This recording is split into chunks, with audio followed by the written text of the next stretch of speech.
Hello guys. അപ്പോൾ ആദ്യം ഞാൻ ചെറിയൊരു കാര്യം പറഞ്ഞിട്ട് ടോപ്പിക്കിലേക്ക് പോവാം. അതായത് ഒരുപാട് കുറ്റകൃത്യങ്ങൾ നമ്മൾ ക്രൈം ന്യൂസുകൾ ഡെയിലി കേൾക്കുന്നുണ്ട് ഇപ്പോൾ. അപ്പോൾ അതിൽ നിന്നൊക്കെ വ്യത്യസ്തമായിട്ട് വളരെ ഹാപ്പി ആയ വളരെ സന്തോഷം ഉണ്ടാക്കുന്ന ഒരു ന്യൂസ് ഇവിടെ അടുത്ത് ഇന്നലെ കേട്ടു. ആ മമ്മൂക്കയ്ക്ക് എന്തൊക്കെയോ അസുഖങ്ങളൊക്കെ ഉണ്ട് എന്നുള്ള തരത്തിലുള്ള ന്യൂസ് കേട്ടിരുന്നു അടുത്ത്. പക്ഷേ അത് അങ്ങനെ ഒരു ന്യൂസും ഇല്ല, അദ്ദേഹം ആരോഗ്യവാനാണ് എന്നുള്ളതാണ് പിന്നീട് നമുക്ക് അറിയാൻ കഴിഞ്ഞത്. എന്നിരുന്നാൽ കൂടി അദ്ദേഹത്തിന് വേണ്ടി മോഹൻലാൽ ഇപ്പോൾ ലാലേട്ടൻ ഇപ്പോൾ ശബരിമലയിൽ അദ്ദേഹത്തിന് വേണ്ടിയിട്ട് എന്തോ വഴിപാടൊക്കെ കഴിച്ചിരുന്നു. അദ്ദേഹത്തിന് ഇതും കൂടി ആയപ്പോൾ പിന്നെ വീണ്ടും ചർച്ചകൾ വരാൻ തുടങ്ങി കമന്റ് ബോക്സിലൊക്കെ. പക്ഷേ ഏതായാലും അദ്ദേഹത്തിന് ഒരു ആരോഗ്യ പ്രശ്നങ്ങളില്ലാതെ നല്ല രീതിയിൽ തന്നെ മുന്നോട്ട് പോകട്ടെ എന്ന് ഞാൻ പ്രാർത്ഥിക്കുന്നു. അപ്പോൾ ഇന്ന് രാവിലെ ഇനി ഞാൻ ടോപ്പിക്കിലേക്ക് വരാം. ഇന്ന് രാവിലെ നിങ്ങളൊക്കെ ചിലപ്പോൾ ഇന്നലെ രാത്രി തന്നെ കേട്ട് കാണും ആ ന്യൂസ്. ഒരുത്തൻ സ്വന്തം ഭാര്യയെ വെട്ടി കൊലപ്പെടുത്തിയുള്ള ഒരു ന്യൂസ് ആണ്. ഇന്ന് രാവിലെ തന്നെ ഞാൻ എണീറ്റപ്പം ആദ്യം ഞാൻ ഫോട്ടോ എടുത്ത് നോക്കിയപ്പോൾ കണ്ടത് ആ ന്യൂസാണ്. അതായത് മയക്കുമരുന്നിന് അടിമയായിരുന്നു ഇവൻ.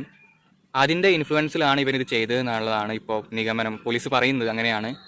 ഭാര്യയുമായിട്ട് പിരിഞ്ഞു താമസിക്കുന്ന ഇവൻ ഭാര്യയുടെ വീട്ടിലേക്ക് വന്ന് ഭാര്യയെ ആക്രമിക്കുകയായിരുന്നു. അത് തടയാൻ വേണ്ടി പോയ ഇവൻ്റെ ഈ പെൺകുട്ടിയുടെ അച്ഛനെയും അമ്മയും ഉപ്പയും ഉമ്മയും അവരെയും ഇവൻ ആക്രമിക്കുകയായിരുന്നു. അതായത് ഇവൻ കത്തി കൊണ്ട് വെട്ടിയാണ് കൊലപ്പെടുത്തിയിരിക്കുന്നത്. ഇപ്പൊ ഈ ഒരു കുഞ്ഞിന്റെ മുന്നിൽ നിന്നാണ് ഇത് ചെയ്തതെന്നൊക്കെ പറയുന്നു. ഇവന്റെ സ്വന്തം കുഞ്ഞിന്റെ മുന്നിൽ നിന്നാണ് ഇത്തരത്തിൽ ഇവൻ ഈ കൃത്യം നടത്തിയിട്ടുള്ളതെന്നൊക്കെ പറയുന്നു. ഏതായാലും ഇവൻ മയക്കുമരുന്നിന് അടിമയാണ്. അതുപോലെ തന്നെ കുറച്ചു മുന്നേ സ്വന്തം ഉമ്മയെ വെട്ടിക്കൊന്ന ഒരുത്തനുണ്ടായിരുന്നു. ഇവന്റെ പേര്, ഭാര്യയെ വെട്ടി കൊലപ്പെടുത്തിയവന്റെ പേര് യാസർ എന്നാണ്. അതുപോലെ തന്നെ ഈ ഉമ്മയെ ഒരുത്തൻ വെട്ടി കൊലപ്പെടുത്തിയിരുന്നു ഇതിന് മുന്നേ തന്നെ. അവന്റെ പേര് ആഷിഖ് എന്നാണ്. ഇവർ രണ്ടുപേരും ഫ്രണ്ട്സ് ആണെന്നുള്ള ഒരു തെളിവ്, അതായത് ഇവർ രണ്ടുപേരും ഒരുമിച്ച് നിൽക്കുന്ന ഒരു ഫോട്ടോ ഇപ്പോൾ നമുക്ക് മീഡിയാസിലൂടെ ഒക്കെ കാണാൻ കഴിയും. എൻ്റെ ഫോണിലേക്കും ആ ഫോട്ടോ വന്നിട്ടുണ്ടായിരുന്നു. അപ്പോൾ ഈ നാട്ടുകാർ ഇതിന് മുന്നേ തന്നെ പറയുന്നുണ്ട്, ഈ പറയുന്ന ഭാഗം, ഈ ഒരു ഭാഗം, അവരുടെ ആ ഒരു ഭാഗത്ത് മയക്കുമരുന്ന് ഉൾപ്പെടെയുള്ള അതിൻ്റെ സംഘങ്ങൾ അവിടെ ഉണ്ട്, അതിൻ്റെ സംഘങ്ങൾ അവിടെ വിഹരിക്കുന്നുണ്ട് എന്നുള്ളത് നേരത്തെ തന്നെ നാട്ടുകാർക്കൊക്കെ അറിയാവുന്ന കാര്യമായിരുന്നു. മാത്രമല്ല ഇവിടെ ഈ ഒരു കാര്യത്തിൽ ഈ കുട്ടിക്ക് ഇത്തരത്തിലുള്ള ഒരു വധഭീഷണി ഉണ്ട് എന്നുള്ള കാര്യം ഈ കുട്ടി പോലീസിനെ അറിയിച്ചിട്ടും വേണ്ട വിധത്തിലുള്ള ഒരു നടപടി പോലീസിന്റെ ഭാഗത്തുനിന്ന് ഉണ്ടായില്ല എന്നാണ് പറയുന്നത്.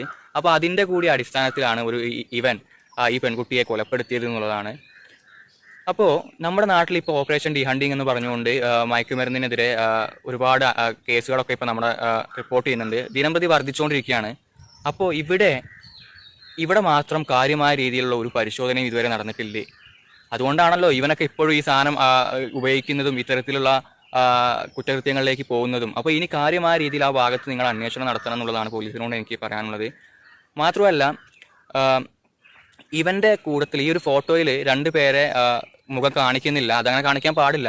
ഒരു പക്ഷേ ഇവരുടെ ഫ്രണ്ട്സിനെയൊക്കെ ഇനി നിങ്ങൾ പോലീസുകാർ ഇവരുടെ ഈ ഒരു ഫ്രണ്ട്സിനെയൊക്കെ ഇനി ക്വസ്റ്റ്യൻ ചെയ്യേണ്ടിയിരിക്കുന്നു. കാരണം ഇവരൊക്കെ ഒരു പക്ഷേ ഇത് ഉപയോഗിക്കുന്നവരായിരിക്കും. ഇങ്ങനെയുള്ള ഫ്രണ്ട് സർക്കിളിൽ നിന്നാണല്ലോ, ഫ്രണ്ട്സ് ആകുമ്പോഴാണല്ലോ കൂടുതലായിട്ടും ആൾക്കാർ ഇത്തരത്തിലുള്ള തെറ്റുകളിലേക്കൊക്കെ പോകുന്നത്.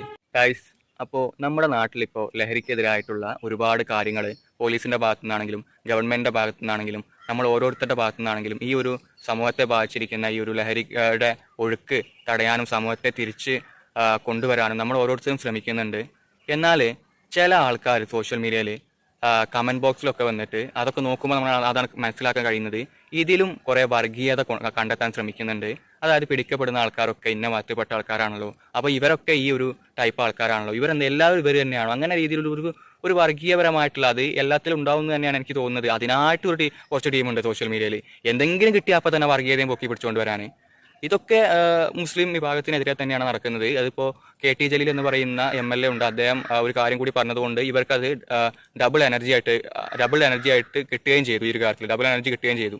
KT ജലീൽ MLA നമുക്ക് ഒരു തരത്തിലുള്ള എതിർപ്പുകളോ കാര്യങ്ങളോ ഒന്നുമില്ല.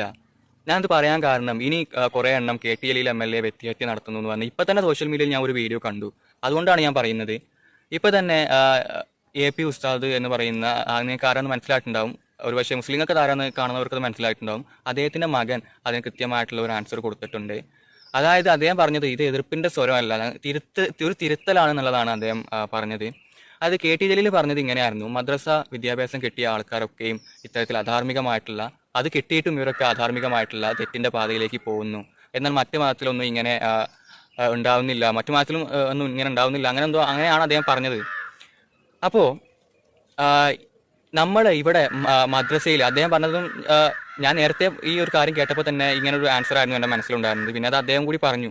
അതായത് നമുക്ക് മദ്രസയിൽ വരുന്ന കുട്ടികളോട് തെറ്റ് ചെയ്യരുത് എന്ന് പറയാം, ഇതൊക്കെ ലഹരിയും ഇത്തരത്തിൽ ആൾക്കാരെ കൊല്ലുന്നൊക്കെ തെറ്റാന്ന് നമുക്ക് പറയാം. പക്ഷെ ഇവരുടെ പുറകെ നടന്ന് ഇവർ വഴി തെറ്റുന്നോ നോക്കാനൊന്നും പറ്റില്ല. ഒരാൾ തെറ്റ് ഈ ഒരു കാര്യം ഒരാളോട് നമ്മൾ തെറ്റാണെന്ന് പറഞ്ഞ് പഠിപ്പിച്ചു കൊടുത്തു, പിന്നെ ആൾ തെറ്റ് ചെയ്താൽ നമുക്ക് എന്ത് ചെയ്യാൻ പറ്റും? അദ്ദേഹം പറഞ്ഞ ഈ കാര്യം മതത്തിന്റെ ഉള്ളിൽ ഡിസ്കസ് ചെയ്യേണ്ട കാര്യമാണ്. അതായത് എന്തുകൊണ്ടാണ് കൂടുതൽ കുട്ടികൾ ഇത്തരത്തിൽ മദ്രസ വിദ്യാഭ്യാസം കിട്ടിയിട്ടും ഇത്തരത്തിൽ വഴിതെറ്റി പോകുന്നത് എന്നുള്ളത്, അത് ഇതിന്റെ മതത്തിന്റെ ഉള്ളിൽ തന്നെ ചർച്ച ചെയ്ത് തീർക്കേണ്ട വിഷയമാണ്. പിന്നെ ഇദ്ദേഹം പറഞ്ഞതിന്റെ പേരിൽ ഇദ്ദേഹം ഇത് പറഞ്ഞത് ഒരു മതപരമായിട്ടുള്ള ഒരു പരിപാടി തന്നെയാണ് അത്. പിന്നെ അദ്ദേഹം MLA ഒക്കെ ആയതുകൊണ്ടായിരിക്കാം ഇത്തരത്തിൽ കൂടുതൽ ആളുകളിലേക്ക് അത് എത്തുകയും വൈറലാവുകയൊക്കെ ചെയ്തത്. ഇദ്ദേഹം പറഞ്ഞ ഈ ഒരു കാര്യം വെച്ച് അത് അത് കാണിച്ച് നിങ്ങൾ കമന്റ് ബോക്സിൽ വന്നിട്ട് പരസ്പരം തമ്മിൽ തല്ലേണ്ട കാര്യമൊന്നുമില്ല. ഈ ഒരു കാര്യത്തിൽ ഒരു മതം ഒരു ജാതി ഒന്നുമില്ലാതെ ഒന്നിൻ്റെ ഒരു വേർതിരിവില്ലാതെ നമ്മളെല്ലാവരും കൂടി ഒരുമിച്ച് നിന്ന് ഈ ഒരു വിപത്തിൽ നിന്ന് സമൂഹത്തെ കരകയറ്റുക എന്നുള്ളതാണ്.